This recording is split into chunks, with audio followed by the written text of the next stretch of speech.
The Shrinkage of the Planet by Jack London. What a tremendous affair it was, the world of Homer, with its indeterminate boundaries, vast regions, and immeasurable distances. The Mediterranean and the Euxine were illimitable stretches of ocean, waste over which years could be spent in endless wandering. On their mysterious shores were the improbable homes of impossible peoples. The Great Sea, the Broad Sea, the Boundless Sea, the Ethiopians, dwelling far away, the most distant of men, and the Cimmerians, covered with darkness and cloud, where baleful night is spread over timid mortals. Phoenicia was a sore journey, Egypt simply unattainable, while the Pillars of Hercules marked the extreme edge of the universe. Ulysses was 9 days in sailing from Ismarus, the city of the Ciconians, to the country of the Lotus Eaters, a period of time which today would breed anxiety in the hearts of the underwriters should it be occupied by the slowest tramp steamer in traversing the Mediterranean and Black Seas from Gibraltar to Sebastopol. Homer's world, restricted to less than a drummer's circuit, was nevertheless immense, surrounded by a thin veneer of universe, the stream of ocean. But how it has shrunk, today precisely charted, weighed, and measured, 1,000 times larger than the world of Homer, it has become a tiny speck, gyrating to immutable law through a universe the bounds of which have been pushed incalculably back. The light of Algol shines upon it, a light which travels at 190,000 miles per second, yet requires 47 years to reach its destination. And the denizens of this puny ball have come to know that Algol possesses an invisible companion 3¼ millions of miles away, and that the twain move in their respective orbits at rates of 55 and 26 miles per second. They also know that beyond it are great chasms of space, innumerable worlds, and vast star systems. While much of the shrinkage to which the planet has been subjected is due to the increased knowledge of mathematics and physics, an equal, if not greater, portion may be ascribed to the perfection of the means of locomotion and communication. The enlargement of stellar space, demonstrating with stunning force the insignificance of the Earth, has been negative in its effect, but the quickening of travel and intercourse, by making the Earth's parts accessible and knitting them together, has been positive. The advantage of the animal over the vegetable kingdom is obvious. The cabbage, should its environment tend to become worse, must live it out or die. The rabbit may move on in quest of a better, but after all, the swift-footed creatures are circumscribed in their wanderings.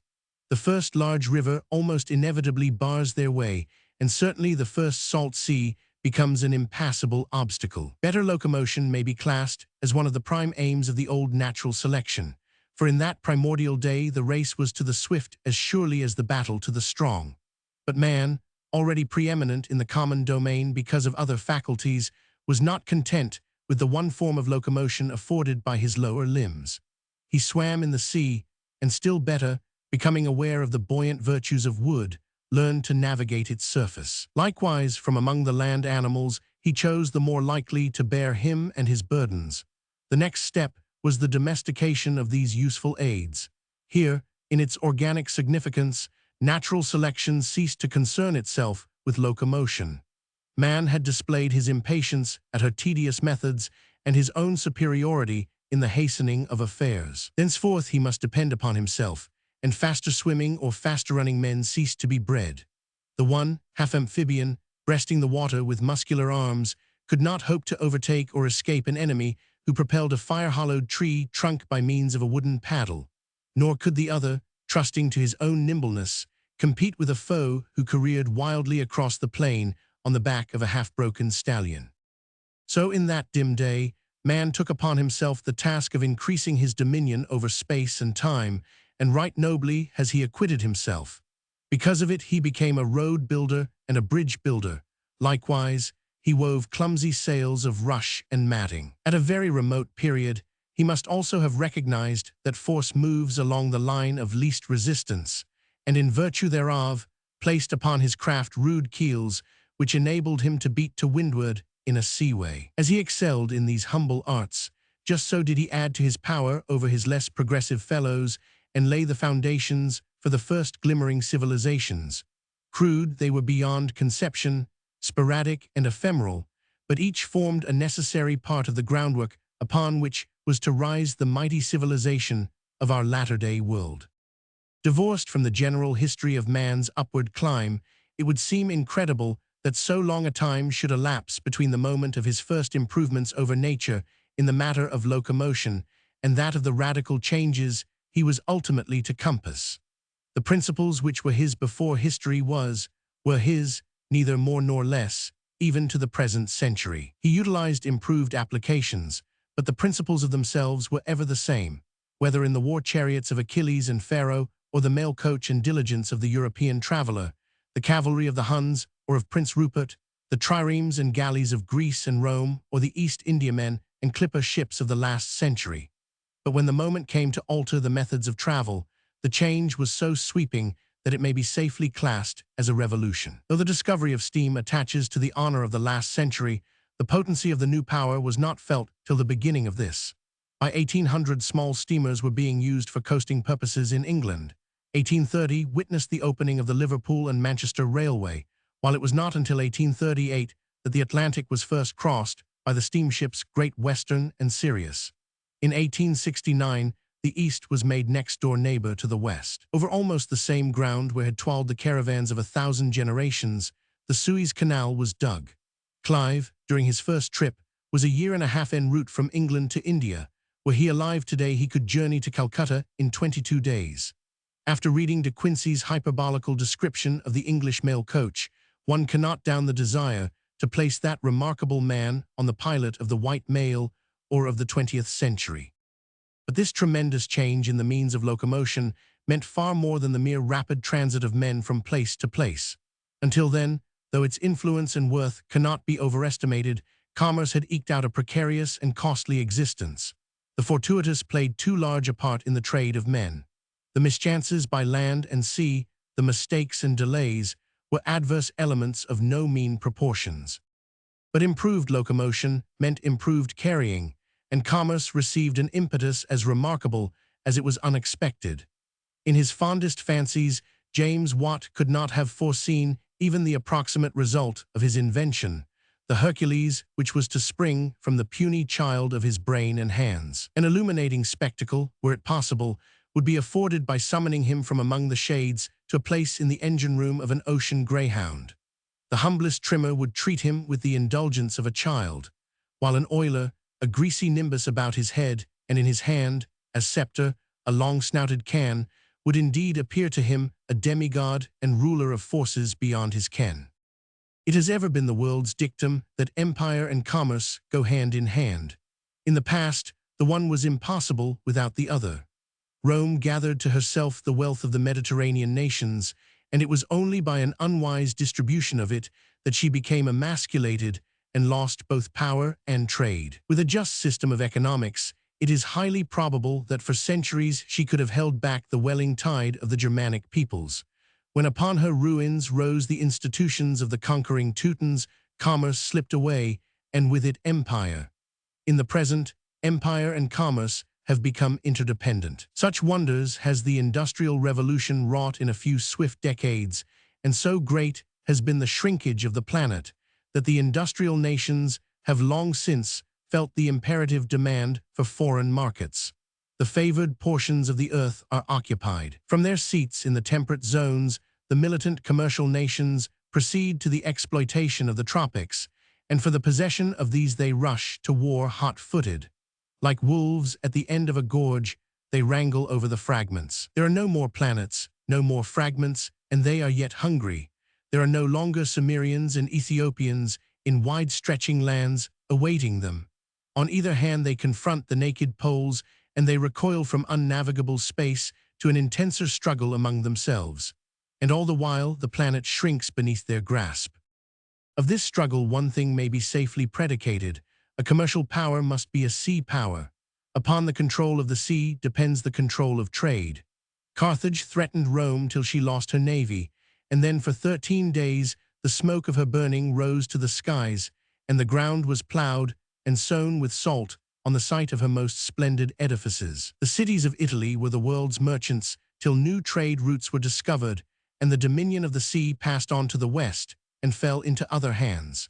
Spain and Portugal, inaugurating an era of maritime discovery, divided the New World between them, but gave way before a breed of sea rovers, who, after many generations of attachment to the soil, had returned to their ancient element. With the destruction of her armada, Spain's colossal dream of colonial empire passed away. Against the new power Holland strove in vain, and when France acknowledged the superiority of the Britain upon the sea, she at the same time relinquished her designs upon the world. Hampered by her feeble navy, her contest for supremacy upon the land was her last effort, and with the passing of Napoleon, she retired within herself to struggle with herself as best she might. For 50 years, England held undisputed sway upon the sea, controlled markets, and domineered trade, laying, during that period, the foundations of her empire. Since then, other naval powers have arisen, their attitudes bearing significantly upon the future, for they have learned that the mastery of the world belongs to the masters of the sea. That many of the phases of this world shrinkage are pathetic goes without question. There is much to condemn in the rise of the economic over the imaginative spirit, much for which the energetic Philistine can never atone.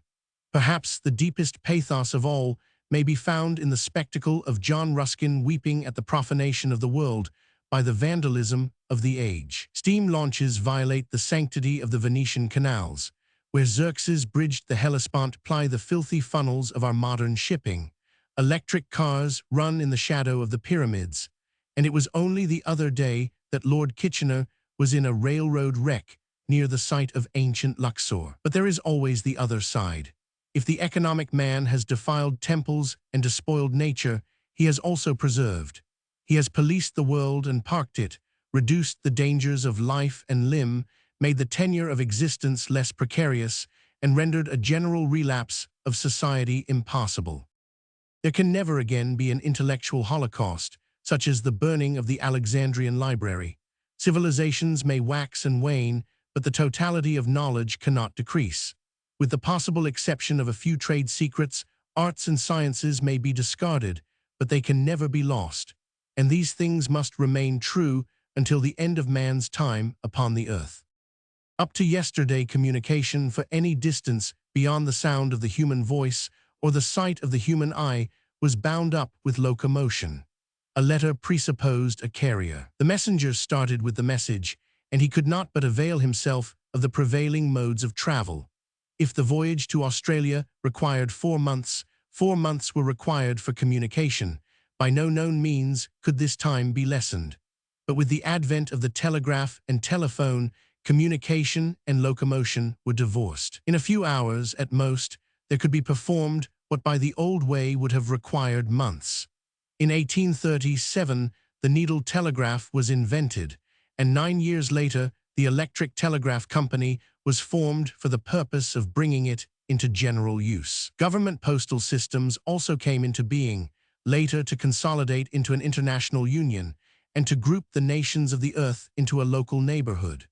The effects of all this are obvious, and no fitter illustration may be presented than the fact that today, in the matter of communication, the Klondike is virtually nearer to Boston than was Bunker Hill in the time of Warren. A contemporaneous and remarkable shrinkage of a vast stretch of territory may be instanced in the Northland. From its rise at Lake Linderman, the Yukon runs 2,500 miles to Bering Sea, traversing an almost unknown region, the remote recesses of which had never felt the moccasined foot of the pathfinder. At occasional intervals, men wallowed into its dismal fastnesses or emerged gaunt and famine-worn. But in the fall of 1896, a great gold strike was made, greater than any since the days of California and Australia. Yet, so rude were the means of communication, nearly a year elapsed before the news of it reached the eager ear of the world. Passionate pilgrims disembarked their outfits at Daya. Over the terrible Chilkoot past the trail led to the lakes, 30 miles away. Carriage was yet in its most primitive stage, the road builder and bridge builder unheard of. With heavy packs upon their backs, men plunged waist-deep into hideous quagmires, bridged mountain torrents by felling trees across them, toiled against the precipitous slopes of the ice-worn mountains, and crossed the dizzy faces of innumerable glaciers. When, after incalculable toil, they reached the lakes, they went into the woods, sawed pine trees into lumber by hand, and built it into boats. In these, overloaded, unseaworthy, they battled down the long chain of lakes. Within the memory of the writer, there lingers the picture of a sheltered nook on the shores of Lake Lebarge, in which 500,000 gold seekers lay storm-bound. Day after day, they struggled against the seas in the teeth of a northerly gale, and night after night returned to their camps, repulsed but not disheartened. At the rapids, they ran their boats through, hit or miss, and after infinite toil and hardship, on the breast of a jarring ice flood, arrived at the Klondike. From the beach at Dyer to the eddy below the barracks at Dawson, they had paid for their temerity the tax of human life demanded by the elements. A year later, so greatly had the country shrunk, the tourist, on disembarking from the ocean steamship, took his seat in a modern railway coach. A few hours later, at Lake Bennett, he stepped aboard a commodious river steamer. At the rapids, he rode around on a tramway to take passage on another steamer below. And in a few hours more, he was in Dawson, without having once soiled the luster of his civilized footgear. Did he wish to communicate with the outside world, he strolled into the telegraph office. A few short months before, he would have written a letter and deemed himself favored above mortals were it delivered within the year. From man's drawing the world closer and closer together, his own affairs and institutions have consolidated. Concentration may typify the chief movement of the age: concentration, classification, order, the reduction of friction between the parts of the social organism. The urban tendency of the rural populations led to terrible congestion in the great cities. There was stifling and impure air, and rapid transit at once attacked the evil. Every great city has become but the nucleus of a greater city which surrounds it, the one the seat of business, the other the seat of domestic happiness. Between the two, night and morning, by electric road, steam railway, and bicycle path, ebbs and flows the middle-class population, and in the same direction lies the remedy for the tenement evil. In the cleansing country, ere the slum cannot exist. Improvement in road beds and the means of locomotion, a tremor of altruism, a little legislation, and the city by day will sleep in the country by night. What a playbowl has this planet of ours become! Steam has made its parts accessible and drawn them closer together. The telegraph annihilates space and time. Each morning, every part knows what every other part is thinking, contemplating, or doing. A discovery in a German laboratory is being demonstrated in San Francisco within 24 hours. A book written in South Africa is published by simultaneous copyright in every English-speaking country, and on the following day is in the hands of the translators. The death of an obscure missionary in China or of a whiskey smuggler in the South Seas is served up, the world over, with the morning toast. The wheat output of Argentine or the gold of Klondike is known wherever men meet and trade. Shrinkage or centralization has been such that the humblest clerk in any metropolis may place his hand on the pulse of the world.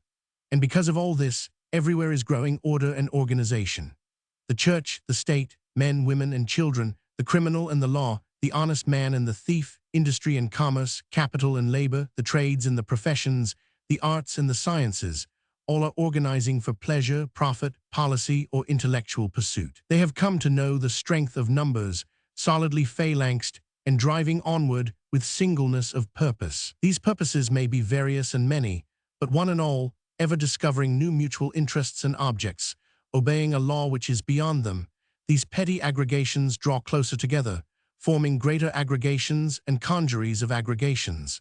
And these, in turn, vaguely merging each into each, present glimmering adumbrations of the coming human solidarity which shall be man's crowning glory. Oakland, California, January 1900.